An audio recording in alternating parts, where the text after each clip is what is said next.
The older you get, the easier it is to see the changes around you. These differences are perhaps most striking when it comes to the moral decline of our society. Sins that I didn't even know existed while I was still in high school are now openly promoted and celebrated. For the first time in many years, most Americans are not associated with some house of worship, whether church, synagogue, or mosque. Though this new world might be unfamiliar territory for us, it's not foreign to the experience of the people of God. In fact, the climate of the first century was much like the climate of our time. Most people back then were ungodly and immoral too. As a result, scriptures that may have not mattered much before now are increasingly relevant. Let's look at one such context from 1 Peter to see how we can live godly in an ungodly world. Peter gives 3 basic commands to Christians. The first of these is to abstain. Let's read from 1 Peter 2:11 through 12. Here we see Peter's famous admonition to abstain from fleshly lusts. It's tempting to read this as being about sexual desire only, but I think we need to read it more broadly than that. We need to watch out not only for thoughts that are impure, but also for thoughts that are bitter, contemptuous, greedy, and self-righteous. If it wasn't in the Lord's heart, it doesn't belong in our hearts either. Next, we need to consider Peter's call to excellent behavior. Notice, though he has a particular kind of excellent behavior in mind. It's excellent behavior in the areas where the people of the world slander us. In other words, in order to apply this passage, we must listen to our enemies. What kinds of things do they say about us? They say we're judgmental and vicious. They say we care more about politics than we do Jesus. They say we hypocritically condemn sin in our political enemies while overlooking it in our political friends.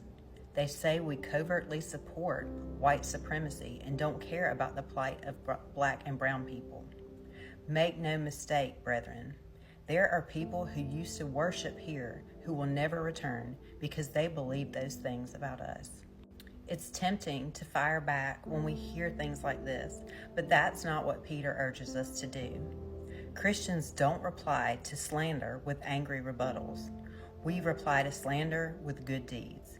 We use our lives to show Christ even to our enemies. This means that today we must be quick to be people who show mercy because we have received mercy.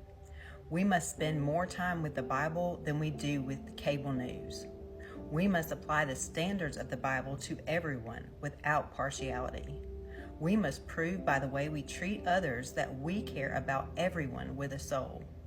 On the other hand, if we aren't willing to do these things, we reveal to others that maybe those slanderers aren't slanderers at all. Next, we must submit. Consider Peter's words in 1 Peter 2:13 through 16.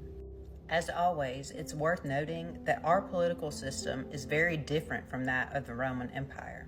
Christians then had zero influence in selecting their political leaders, but today we can vote and even advocate for candidates we believe are the best. There's no sin in doing any of those things.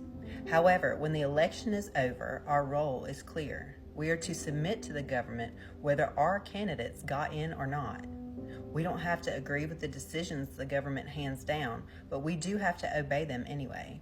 The only exception, of course, is when the laws of the government require us to disobey the law of God. Interestingly, though, Peter's reasoning here is different than Paul's in Romans 13. Rather than being concerned with submission to God, Peter tells us to submit in order to silence the ignorance of the foolish. Here again, this has a strangely modern ring. Aren't people right now slandering Christians because they claim we won't submit to the government? Once again, our response is clear. We silence them by doing right. Lastly, we have to honor. Look at 1 Peter 2:17. The first thing for us to notice here is our responsibility for honoring the king. As I said earlier, it's lawful for Christians to participate in political discourse and advocacy, but when we are participating, we must participate in godly ways. Unsurprisingly, the way the world does politics is ungodly. Commonly, we see political partisans attacking elected officials with sarcasm, slander, and lies. Every mistake is an occasion for mockery. Every policy decision is an opportunity for misrepresentation and distortion. Because this bad behavior is so common, it's easy for us to conclude that it's acceptable. It isn't. We are free to express disagreement, even strong disagreement, with our nation's leaders, but we always must do so in a respectful way that honors them and honors God. When we adopt worldly words to express our contempt and amuse our friends, we dishonor the name by which we have been called. Note also that the king isn't the only one we're supposed to honor. Indeed, Peter says we are supposed to honor everyone. We are supposed to speak to everyone and about everyone with courtesy and respect, always. This is hard. If we want to stand out, if we want to shine as lights in the world, we do that by taking the high road. When we are kind and respectful, even when others would not be, we show others the value that God places on everyone.